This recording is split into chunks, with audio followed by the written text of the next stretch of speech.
வணக்கம். அவ்வை சொன்ன மொழியாம் நிகழ்ச்சியில் ஆத்திசூடியில் 37வது வாசகம் பார்க்குறோம். ரொம்ப ஒரு நல்ல வாசகம், இன்றைக்கு எல்லாருக்கும் தேவையான ஒரு வாசகம் அப்படின்னு தோணுது. இந்த வாசகம் என்ன சொல்லுது? கூடி பிரியேல், அதுதான் இந்த வாசகம். கூடி பிரியேல். பொதுவாக இடையில் அந்த இப்புங்கிற எழுத்து வருகிறது. கூடி பிரியேல் அப்படிங்கிறதான். அது எல்லாருக்கும் அப்படியே தெரியக்கூடிய ஒரு பொருள் தான். சேர்ந்து விட்டு பிரிந்து விடாதீர்கள் அப்படிங்கிறது தான் கூடி பிரியல். இது அடிப்படையில் நமக்கு மிகவும் தேவையான ஒரு வாசகம் அப்படின்னு தோணுது. என்ன அப்படின்னா, ஏதேனும் ஒரு காரணத்துக்காக, ஒன்றுமே இல்லாமல் காரணத்துக்கெல்லாம் கூட பிரிந்து விடுகிறது அப்படிங்கிறது நிறைய நடந்துகிட்டே வருது. இன்னைக்கு நாட்டில் மிகப்பெரிய பிரச்சனையாக எண்டு இருக்கும் அப்படின்னு பார்த்தா, யாராவது 2 பேர் சேர்ந்து ஒன்றாக பணியாற்றுவது அப்படிங்கிறது தான் ஒரு மிகப்பெரிய பிரச்சனையாக உருவாகிட்டு வருதோ அப்படின்னு தோணுது. இந்த கூடி பிரியல் அப்படிங்கிறத நாம் இன்றைக்கு தமிழ் நடக்கக்கூடிய பல நடப்புகளை வைத்து பார்க்கிற போது உண்மையிலே ஔவையார் எதெல்லாம் வச்சு நினச்சி சொல்லியிருப்பாங்கன்னு புரியல. அது மாதிரியான ஒரு வாசகமாக இருக்கிறது கூடி பிரியல். இப்போ முதலாவதாக ஒன்று கூடுதல், அப்புறம் பிரிதல். இந்த கூடுவதற்கு முன்பாகவே எல்லாத்தையும் யோசிச்சு பார்க்கணும். கூடி ஒன்றாக இருப்பது சரிதானா? கூடி ஒன்றாக இருக்க முடியுமா? இதெல்லாம் முதலே பார்க்கணும். அதுக்கப்புறம் தான் கூடுதல் அப்படிங்கிறது. இல்லைன்னா இணக்கமாக இருந்து விட்டு போதல்ங்கிறது வேற. இணக்கமறிந்து வாழ் அப்படின்னு ஏற்கனவே பார்த்துருக்கோம். ஆக இணக்கமறிந்து இணங்கு அப்படிங்கிறத நம்மளுடைய ஆத்திசூடியில் சொல்லக்கூடியது. இணக்கமாக இருப்பது என்பது வேறு, கூடி இருப்பதுங்கிறது வேறு. இந்த கூடி இருந்துட்டு பிறகு பிரிவது அப்படிங்கிறது இல்லைங்களா, அது கூடவே கூடாது அப்படிங்கிறது தான் ஔவையாரோட வாசகம் சொல்லுது. கூடி பிரியல் அப்படிங்கிறது. இது யாருக்கெல்லாம் சரியாக வரும், யாருக்கெல்லாம் பொருந்தி வரும் அப்படின்னா, அநேகமாக அத்தனை பேருக்கும் சிறுவர்களில் நண்பர்களாக இருக்கிறவர்களிருந்து, கணவன் மனைவியாக இருக்கிறவர்களிருந்து, தலைவர்கள் 2-3 பேர் ஒன்றாக சேர்ந்து ஒன்றாக பணிபுரிவதிலிருந்து, அல்லது வணிகத்திலே ஒன்றாக சேர்ந்து கூட்டு வியாபாரம் செய்வதிலிருந்து அத்தனை பேருக்கும் பொருந்தி வரக்கூடிய ஒரு வாசகம் கூடி பிரியல். இப்போ கூடாமலே இருக்கலாம். என்னென்ன தனித்தனியாக இருந்திருக்கலாம், இணக்கமாக இருந்திருக்கலாம், ஒரு ரயில் பாதையில் இருக்கக்கூடிய 2 தண்டவாளங்களாக இணைந்து சென்று கொண்டிருக்கலாம். ஆனால் கூடுகிறது என்கிற ஒரு நிலை வந்த பிறகு அப்புறம் பிரிவது என்பது தயவு செய்து வேண்டாம். அதற்கு முன்னதாக எல்லாவற்றையும் புரிந்து கொள்ள வேண்டும். கூடுதல் என்கிற ஒரு முடிவுக்கு வந்தாகிவிட்டால் அப்புறம் பிரிதல் என்பது என்றவே இருக்கக்கூடாது அப்படிங்கிறதான் இந்த வாசகம் சொல்லக்கூடியது. இது யாருக்கெல்லாம் பொருந்தி வரும் நம்ம ஏற்கனவே பார்த்துட்டோம். குறிப்பாக கணவன் மனைவியிடம், அல்லது 2 நண்பர்கள் மத்தியில், அல்லது 2 வணிக பார்ட்னர்ஸ் அவங்களுக்குள்ள, பங்குதாரர்களுக்குள்ள. இப்போ இந்த பிரியல் அப்படிங்கிறது ஏன் வருது அப்படின்னு பார்ப்போம். இந்த பிரியல்ங்கிறதுக்கு பல்வேறு காரணங்கள் இருக்கலாம். தனிப்பட்ட காரணங்கள் இருக்கலாம், கொள்கை சார்ந்த காரணங்கள் இருக்கலாம், பல சமயங்களில் ஈகோ காரணமாக இருந்திருக்கலாம். ஆனால் இது எதுவாக இருந்தாலும் கூட கூடி ஆகிவிட்டது என்று சொன்னால் தயவு செய்து பிரிந்து விடாதீர்கள் அப்படிங்கிறது தான் இந்த கூடி பிரியல் அப்படிங்கிற இந்த வாசகம். மிக முக்கியமான வாசகமாக 2 இடங்களில் மிக முக்கியமாக நம்ம பார்க்குறோம். எங்கே அப்படின்னா, மிக அடிப்படையில் குடும்பத்தில் யாராக இருந்தாலுமே தயவு செய்து கூடி பிரிவதை தயவு செய்து ஒத்துவையுங்கள். இதெல்லாம் நம்ம குடும்ப நல நீதிமன்றத்துக்கு போகிற போது மனசுக்கு மிக வேதனையாக இருக்கிறது. இது தமிழகத்திலாம் இருக்கிறோமா அப்படின்னு சொல்லிட்டு ஏராளமான விவாகரத்து வழக்குகள் தொடர்ந்து வந்துகிட்டே இருக்கு. என்ன காரணம் அப்படின்னா, பல சமயங்களில் அதற்கான ஒரு சரியான முகாந்திரமோ சரியான அடிப்படையோ இல்லை.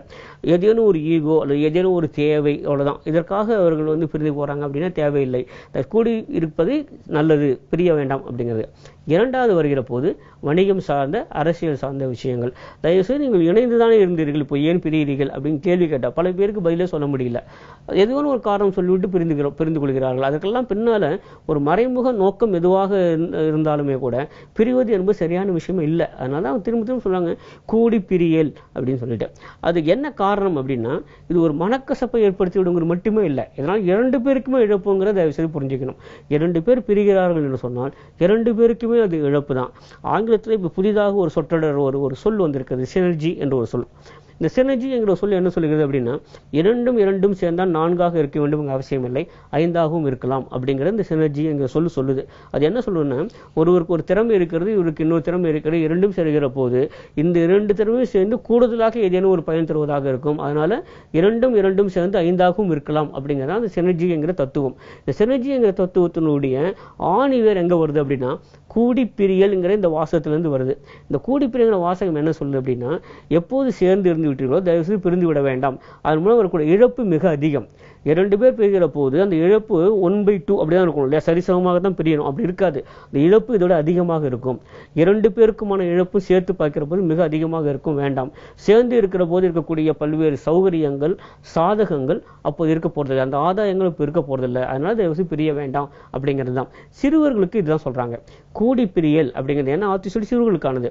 அங்கே சொல்லுகிற போது என்ன சொல்லுவோம், நீங்கள் நண்பர்களாக ஒரே கிளாஸில் இருக்கீங்க, ஒரே ஸ்கூலில் இருக்கீங்க, ஏன் இப்போ பிரிகிறீங்க, வேண்டாம் 2 பேர் சேர்ந்தே இருங்க. எத்தனையோ காரணங்கள் இருக்கலாம், பிரிவதற்கான காரணங்கள் எத்தனையோ இருக்கலாம்.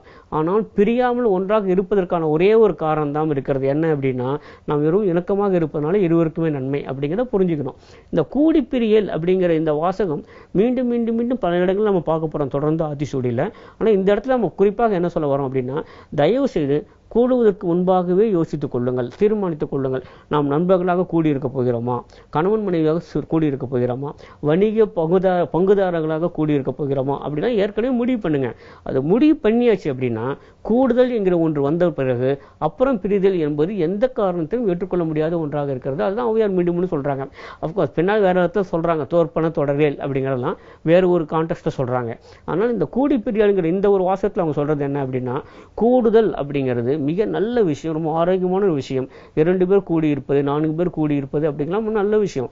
ஆனால் இன்னைக்கு தமிழ்நாட்டில் என்ன ஒரு மிகப்பெரிய ஒரு சங்கடம் வந்துருச்சு அப்படின்னா, மிகப்பெரிய சவாலாக இன்னைக்கு நம்ம பார்க்குறது அப்படின்னா, ஒரு 4 பேர் சேர்ந்தோ இல்லை 5 பேர் சேர்ந்தோ ஒரு 10 பேர் சேர்ந்தோ கூட்டாக ஒரு விஷயத்துக்கு முன்னிறுத்துவது அப்படிங்கிறது ரொம்ப அபூர்வமான ஒரு விஷயமா போயிடுச்சு. நம்ம ஒரு பொதுநல நோக்கத்துக்காக பாடுபடுகிற பல பேர் நம்ம பார்க்குறோம்.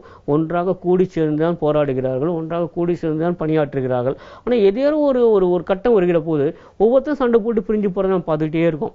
இது பொதுவாக பல நாடுகள் இல்லை, இங்கே நிறைய இருக்கு.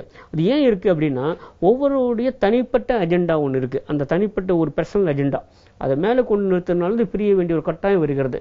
பர்சனல் அஜெண்டா எல்லாத்தையும் தள்ளி விட்டுட்டு கூடி சேர்ந்து இருப்பதற்கான காரணம் எது ஆரம்பத்தில் இருந்ததோ அதை தொடர்ந்து தக்க வைத்துக் கொண்டிருந்தாலே போதும், கூடி பிரிய வேண்டிய நிலை ஏற்படாது. கூடி பிரியல். மீண்டும் சந்திப்போம். நன்றி, வணக்கம்.